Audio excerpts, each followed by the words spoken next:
Yeah, that's a really, really great question and a good point. So I think not only PrEP, but also post-exposure prophylaxis is really important. One of the best parts of my job is that I get to work on the post-exposure prophylaxis, the PEP hotline that we have in the healthcare system that I work for, where if a patient's been exposed, usually through sexual exposure, they'll call the hotline and let us know, and we'll give them HIV medications right away to stop them converting to HIV.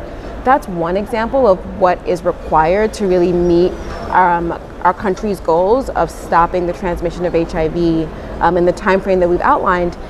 So you not only need something like a post-exposure prophylaxis, but you absolutely need pre-exposure prophylaxis.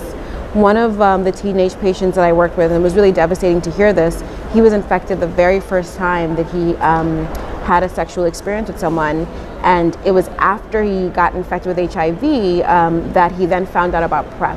And he said, you know, I wish someone had told me about this. I wish I knew about this. And what we're finding is that PrEP is really great for some populations, and is, in terms of being great, I mean, has really made it into some populations in terms of being utilized, but it hasn't made it into others. Like Black and Latino men who have sex with men are still struggling to really have access. PrEP is one of the best interventions we have for preventing and stopping HIV transmission.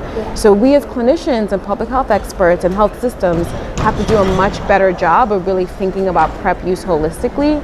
And I would say that we still have a ways to go. But I think overall, everyone's realizing that, you know, there's so much potential, and that if we can kind of organize ourselves, there's a lot of very, very good work that we can do with PrEP and other modalities like PEP.